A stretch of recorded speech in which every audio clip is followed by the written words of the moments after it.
Om Shanti. Good morning.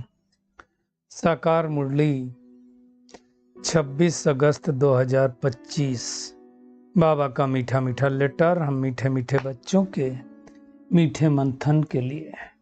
मंथन शुरू करने से पहले पवित्रता के सागर से बाबा की पवित्र किरणों के नीचे बैठ जाते हैं और अनुभव करते हैं कि मैं पवित्र स्वरूपात्मा हूँ, पवित्रता के सागर की संतान हूँ। आज की साकार मुरली तो बाबा खास भारतवर्ष के ऊपर फोकस कर रहा है। भगवान कहता है मैं आया हूँ इस सारी धरती को सब्ज बनाने। सब्ज को बोलते हैं हरा भरा को। अभी क्या है, सूखा पड़ा हुआ है ना। जैसे दुनिया में वो वाला सूखा पड़ता है तो कहते हैं बारिश हो जाए तो हरा भरा होगा। ये सूखे की बात नहीं है। भारत अभी कंगाल हो गया है, सूख गया है, तो उसको कैसे भगवान आकर के हरा भरा बनाता है उसकी बात की है। और हम बच्चों के कर्तव्य को भी बाबा ने याद दिलाया। क्या कर्तव्य है? तो बाबा कहता है सदा ऊंची रूहानी सेवा करना। चलते फिरते उठते बैठते क्या करना है? खास भारत और आम सारे विश्व को पावन बनाना, यही सेवा है, ये कर्तव्य है। इस कर्तव्य के बगैर सृष्टि परिवर्तित नहीं हुई। देखो हम सबको पता है, दो शब्द भी बाबा ने यूज किए, दुर्गति और सदगति। तो कलयुग के अंत में दुर्गति होती है और सतयुग में सदगति होती है ना। तो ये सारी बातें भगवान आकर के पढ़ाता है। और भक्ति मार्ग के बहुत सारे बिलीफ सिस्टम्स को बाबा ने आज टच किया है। जैसे गाते हैं भक्ति मार्ग में, घंटा बजाते हैं, आवाज करते हैं, महिमा करते हैं, और क्या गाते हैं? अच्युतम केशवम, है ना, कृष्ण दामोदरम राम नारायणम गोपी वल्लभम, ऐसा करके गाते हैं ना। उसका आज हम सही अर्थ जानने की कोशिश करेंगे कि इसका अर्थ क्या है। दुनिया वाले तो वो श्री कृष्ण को समझ लेते हैं, परंतु एक्चुअलिटी क्या है तो उसको भी देखेंगे। वैसे तो बाबा कहता दो ही अक्षर हैं। गुरु नानक जी ने भी कहा जप साहब। हम भगवान को याद करेंगे तो सब कुछ हो जाएगा। आत्मा समझ के याद करना है। आज बाबा कह रहा दुनिया तो बहुत गंदी है और सतयुग में कौन जाएगा? तो जो अच्छे ज्ञान वाले होंगे वो अच्छे घर में जाएंगे, कम ज्ञान वाले होंगे तो कम पद पाएंगे। बाकी सतयुग में कोई दुख नहीं है। और आज बाबा ने उसके लिए भी कहा जो लोग नहीं आत्मा को बुला करके खिलाते हैं। श्राद्ध पचा रहा है ना, इसलिए बाबा को याद दिलाता है कि पितरों को खिलाते हैं। भगवान कहता है मैं स्वतंत्र हूं, मैं तो कहीं भी जा सकता हूं। अब आत्मा चली जाती है तो भगवान नहीं जा सकता है। बाबा ने कहा इस समय सब में अवगुण है, और सबसे नंबर 1 अवगुण क्या है? जो भगवान को जानते नहीं। और दूसरा अवगुण है जो विषय सागर में गोते लगाते हैं। इसलिए अब क्या करो? ज्ञान सागर के संग को जोड़ो। एक कहते हैं ना, दुनिया के संग को कुसंग कहेंगे, संग तारे कुसंग बोरे बोलते हैं ना, तो उसको भी हम देखेंगे। और अपना सब कुछ सेवा में अर्पण करने वाले गुप्त दानी पुण्यात्मा बनते हैं। तो हर बात जो भी मुश्किलात आए क्या करो? प्रभु को अर्पण कर दो, तो मुश्किल सहज अनुभव होगी, है ना। और आदिकाल अर्थात अमृत बेला, अगर दिल में परमात्मा प्यार को हम संपूर्ण रूप से धारण कर लेंगे तो किसी दूसरी के तरफ लगाव झुकाव प्रभाव नहीं होगा। तो ये आज की पूरी मुरली है। हम शुरुआत करेंगे सब्ज बनाना। कैसे भारत को सब्ज बना सकते हैं? देखो उस दुनिया में उस वर्षा जब नहीं होती तो क्या करते हैं लोग? बड़ा परेशान होते हैं, क्योंकि खेती बाड़ी कुछ नहीं होती है, सूखा पड़ जाता है जिसको बोलते हैं, है ना। बरसात नहीं पड़ती तो सूख जाते हैं। वो भक्ति मार्ग में कहेंगे, फिर बड़े यज्ञ तप जप करते हैं। अब क्या हुआ? इस सृष्टि पर भारतवर्ष सूख गया। सूख गया मतलब कंगाल हो गया। कितना कर्जा है, आज भी देखो भारत के ऊपर कितना कर्जा है। तो उस कंगाल को फिर से माला माल बनाने के लिए भगवान इस सृष्टि पर आता है और आ करके क्या करता है, ज्ञान वर्षा करता है ना।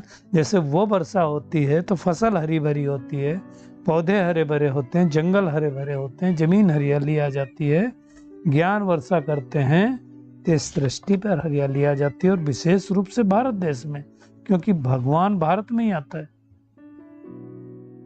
उसी की स्थापना का कार्य चल रहा है, लेकिन उसकी स्थापना के कार्य के लिए हमें दैवी संप्रदाय का बनाना है।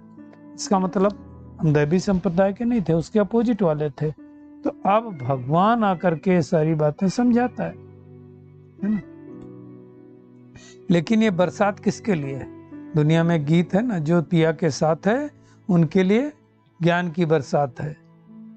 तो हम अगर कौन सा पिया, शिव बाबा परमात्मा के साथ अगर हम हैं तो हमारे लिए बरसात है। देखिए, शिव बाबा ही ज्ञान का सागर है, ब्रह्मा को ज्ञान सागर नहीं कहेंगे ना, वो तो ज्ञान का सागर नहीं। तो वैसे भी दुनिया में देखो तो हर एक के दो पिता होते, एक जिस्मानी पिता जो पैदा करता है, और दूसरा पारलौकिक पिता, रूहानी पिता। वो सबको होते हैं, किसी भी धर्म का हो, जाति का हो, संप्रदाय का हो। लेकिन जब ब्रह्मा के द्वारा ज्ञान देता है तो तीन पिता। ये सारी बातें भगवान आकर के बताता है, शास्त्र आदि में ये सारी बातें नहीं है, उसको ज्ञान वर्षा कहेंगे भी नहीं ना। अब हम सब की दुर्गति हो गई थी, अब भगवान हमें इस ज्ञान को दे करके सदगति करता है, और उनका नाम हमेशा वही शिव रहता है, उसका नाम नहीं बदल सकता।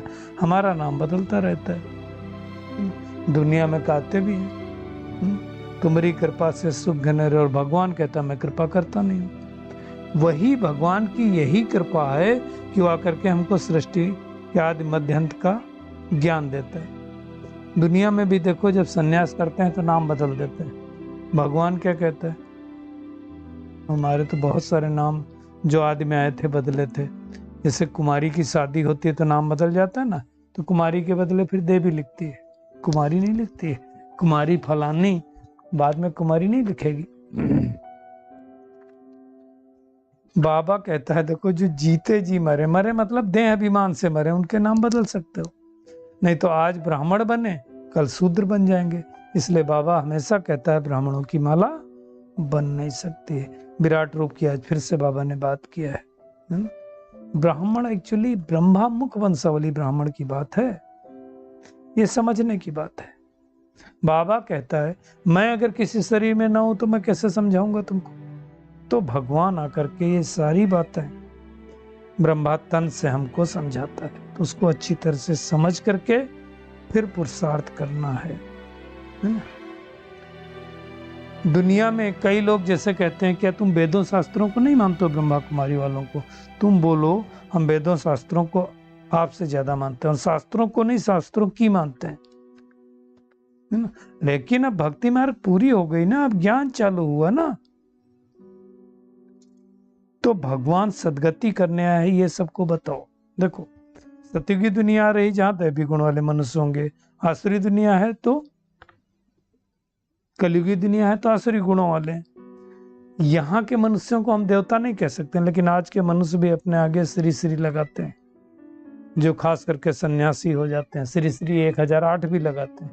श्री का मतलब होता है श्रेष्ठ, तो श्रेष्ठ थे देवताएं, और श्री श्री मतलब श्रेष्ठ से श्रेष्ठ एक परमात्मा है, दूसरा कोई नहीं है। तो इसको अच्छी तरह से समझना है, लेकिन भक्ति मार्ग में कुछ नहीं समझ में आता है। जैसे गुरु नानक भी जी कहते थे ना, जब साहब तो सुख मिले, है ना। तो उन्होंने तो बहुत अच्छी बातें कही ना, सतगुरु अकाल मूर्त अजोनी, है ना, मतलब काल नहीं खा सकता है। मनुष्य को काल खा सकता है तो किसको काल नहीं खा सकता है? उस सदगुरु को, परमात्मा को काल नहीं खा सकता है। तो ये सब बातें हैं, लेकिन दुनिया में क्या किया, उसके बजाय मुख से बोलने लगे, घंटे बजाने लगे, माला जपने लगे। आजकल देखो वो इलेक्ट्रॉनिक आ गया है, उसको एक बार अगर ओम नमो शिवाय बोलेंगे या ओम नमो भगवते बोलेंगे तो उसको दबा देते हैं, तो काउंटिंग होने लगी। अरे भगवान को याद करने में भी काउंटिंग, जैसे वो कहते हैं कि एक बार पहले भी शायद डिस्कस किया था, बट वर्थ रिपीटिंग, कि एक ग्वालिन थी, तो वहाँ एक सन्यासी बैठे हुए थे, तो ग्वालिन जो है दूध दे रही थी, तो वो जो ले रहा था वो व्यक्ति जो है ला करके अपना डब्बा रखा आगे, तो ग्वालिन ने ऐसे नाना चालू किया। तो सन्यासी देख रहे थे, सन्यासी ने किसी से कहा, भाई ये इसको ऐसे ही दूध क्यों दे रही है, नाप क्यों नहीं रही है? तो बोली ये इसलिए क्योंकि ये उससे बहुत प्रेम करती है। सन्यासी जी को ये बात लग गई, माला फेंक दिया। बोले एक देहधारी से प्रेम करती है तो नापती नहीं है दूध को, और मैं भगवान को याद कर रहा हूं, मैं नाप रहा हूं, गिन रहा हूं, 1 2 3 4 108। ये क्या है भाई, कितने माला जपे? जपने ये रटने की जरूरत है क्या? वो बातें बाबा समझा रहा है। शिव शिव भी मुख से नहीं कहना है ना, एक अजप अजाप अंदर से आना चाहिए ना, हमको जपने की बात नहीं है। और भक्ति मार्ग में तो आवाज करते हैं, घंटे बजाते हैं और क्या गाते रहते हैं, है ना। जो भक्ति मार्ग का बहुत फेमस श्लोक है, अच्युतम केशवम कृष्ण दामोदरम राम नारायणम गोपी वल्लभम, ये बहुत फेमस है। अब ये क्या हुआ, मैं अभी उस दिन जन्माष्टमी का प्रोग्राम था यहाँ मथुरा सेंटर की बात है, तो मैं भी बैठा हुआ था, तो एक भाई ने ये वाला गीत सुनाया। तो जब ये वाला गीत सुनाया तो मेरे मन में संकल्प चलने लगा कि मैं उस दिन ही मेरी इच्छा थी कि इनके ऊपर थोड़ा सा बोलूं, बस समय काफी हो गया था, इसलिए मैंने उस पर फिर नहीं सुनाया। मैंने कहा 10 बज गया, अभी क्या इसके ऊपर बात करें। तो एक्चुअली इसका अर्थ क्या है? तो अच्युतम केशवम कृष्ण दामोदरम, इसके अर्थ के बारे में बात करते हैं। दुनिया वाले विष्णु के बारे में कहते हैं भगवान विष्णु के नामों की स्तुति है। अब मैं पहला शब्द लेता हूं, अच्युतम। अच्युतम का मतलब है जो अविनाशी है, अटल है, कभी च्युत ना होने वाले, यानी कभी विनाश ना होने वाले। अब वैसा तो एक परमात्मा निराकार शिव है, तो अच्युतम का मतलब वो हो गया। अब केशव का केस का मतलब होता है बाल, तो कहा जाता है कि उन्होंने केसी नामक राक्षस का वध करने वाले थे, इसलिए उनका नाम केशवम पड़ा। अब आप देखो, इस समय एक राक्षस है, हर एक आत्मा के अंदर राक्षस बैठा हुआ, तो उसका वध करने वाले कौन है, खत्म करने वाले कौन है? शिव बाबा है। फिर अगला शब्द है अच्युतम केशवम दामोदरम, कृष्ण दामोदरम बोलते हैं। कृष्ण माने होता है सांवला, और दामोदरम माने होता है उदर को बोलते हैं, दामोदर पेट को बोलते हैं। तो कहा जाता है ओखली से श्री कृष्ण को उनकी माँ ने बांध दिया था, रस्सी से बांध दिया था। तो कमर पर दामो, मतलब दामो का एक्चुअल मतलब होता है रस्सी, तो जिसके कमर पर रस्सी बंधी हो, आजकल तो सबके दिमाग में भी रस्सी बंधी हुई है, कमर में भी रस्सी बंधी हुई है ना। तो उस रस्सी से अनेक, जो आत्मा अपनी कमर रूपी रस्सी को, पर बुद्धि रूपी रस्सी को परमात्मा से बांध देती है, तो अनेक आत्माओं का उसके द्वारा कल्याण हो जाता है। तो ये इसका आध्यात्मिक रहस्य है। दुनिया ने तो कुछ और समझ लिया, वो आकर के बाबा हमें समझाता है। तो ये अच्छी तरह से इसको समझ करके फिर पुरुषार्थ करना है। बाबा कहता है गुणवान सिर्फ देवता हैं, बाकी सब में अवगुण है, इसलिए तो विषय सागर में गोता लगाते रहते हैं। अब भगवान हमें ये शिक्षा दे रहा है जिससे हम क्षीर सागर में जा सके। बाबा तो कहता मैं स्वतंत्र हूं, कहीं भी जा सकता हूं, तुम कहीं भी नहीं जा सकते हो। पितरों को खिलाते हो, आत्मा को खिलाते हैं ना, अभी तो पितृ पक्ष आने वाला है, तो आत्मा को बुलाते हैं, शरीर को तो बुला नहीं सकते। और जब आत्मा आती है तो कोई आत्मा बताती है, क्या बताती है कि मैंने फलानी जगह जन्म लिया, हम बहुत सुखी हैं, अच्छे घर में जन्म लिया, लेकिन ये नहीं बताती है कि कौन सी जगह पे जन्म लिया। वो बताएंगे तो गड़बड़ हो जाएगा, है ना। बाबा आज देखो क्या कह रहा है, अच्छे ज्ञान वाले अच्छे घर में जाएंगे, मतलब लक्ष्मी नारायण के घर में भी जन्म ले सकते हैं, अच्छी जगह जन्म ले सकते हैं। कम ज्ञान वाले कम पद पाएंगे, लेकिन हाँ सतयुग में कोई दुख नहीं है, सुख तो वहां होगा। इसलिए हमें क्या करना है, इस समय अपने संग को देखना है। कहते हैं ना, संग तारे कुसंग बोरे, और इस समय सबसे श्रेष्ठ संग किसका है? परमात्मा का। तो बाबा कहता है तो फिर राजा बनना है तो क्या करना? राजा बनना अच्छा है, दासी बनना अच्छा है? तो सब कहेंगे भाई राजा बनना अच्छा है। तो राजा बनना अच्छा है तो पढ़ाई में लग जाओ। बगैर पढ़ाई पढ़े हम राजा नहीं बन सकते। बाबा कहता दुनिया तो बहुत गंदी है, दुनिया के संग को कहेंगे कुसंग। एक सत्य का संग ही पार लगाता है, कुसंग बोलता है। बाबा कहता मीठे बच्चों मेरा बनकर फिर मेरी मत पर चलो। ये दुनिया बहुत गंदी है, बहुत करप्शन है, लाखों करोड़ों रुपए की ठगी होती है। अब ये बात तो हम सब देखते हैं रोज, क्या क्या ठगते हैं बात मत पूछो। लेकिन हमें वो सब में न जा करके फायर ब्रिगेड बन करके बुझाना है, बाद में ये ज्ञान प्रायलोप हो जाएगा। हालांकि बहुत दादियां कहते हैं, दादियों को बाबा ने युक्ति से, उनकी जो डायरियां थी ना, तो दादियां की बाबा के ज्ञान वाली डायरियां थी, तो सब सामान लादने लगे जब यहाँ कराची से आना था। तो बाबा ने कहा कि डायरी नहीं ले जा सकते। दादियों की, दादी जान के सुना रही थी कि उनकी जान बसती थी उस डायरी में। तो बाबा मैं डायरी तो जरूर ले जाऊंगी, क्योंकि उसमें अच्छे अच्छे पॉइंट्स थे।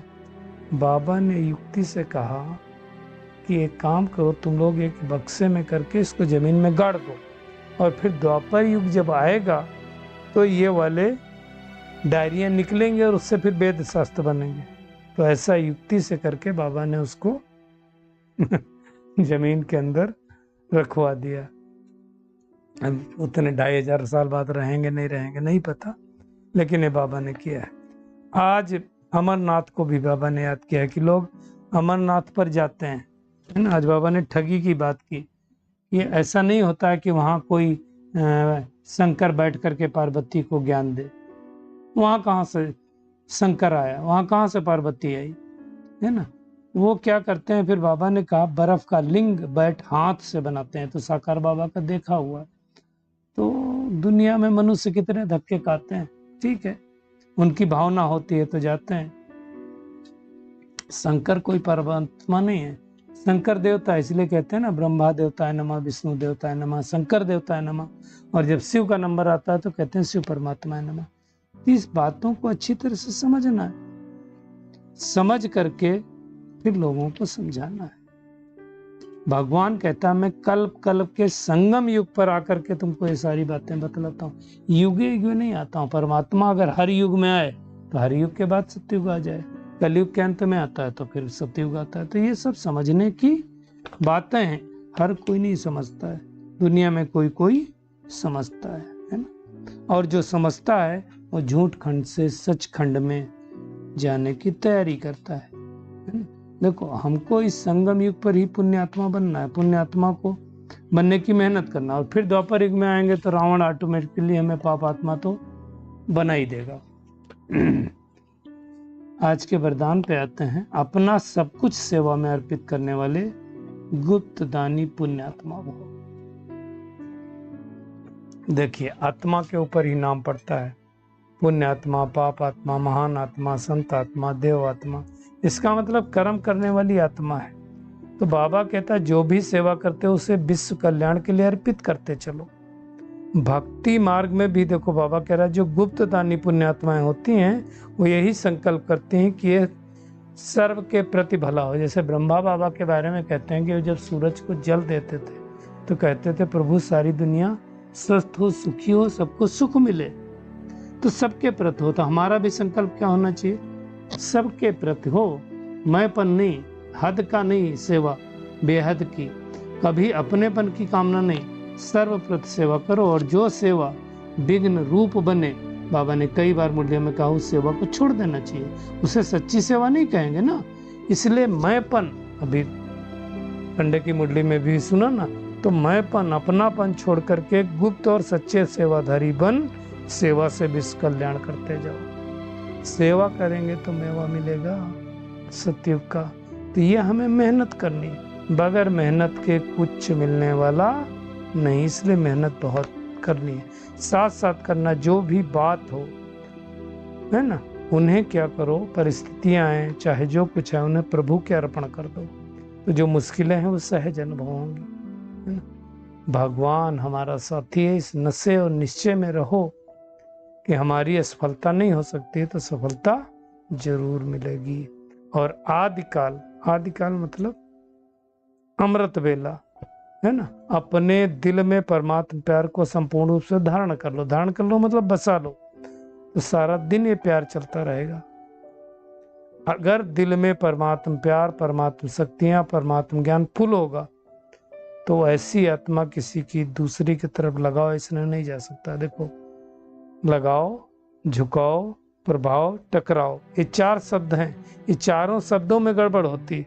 तो जो आत्मा फुल होगी उसका न किसी से लगाव होगा, न किसी की तरफ झुकाव होगा, न किसी से प्रभावित होगी।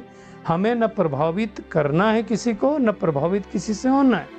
अगर कोई आत्मा अच्छा सुना रही है तो क्या करना है, बाबा आपका शुक्रिया, आपने इस आत्मा में बहुत शक्ति भरी, बहुत ज्ञान भरा है ना।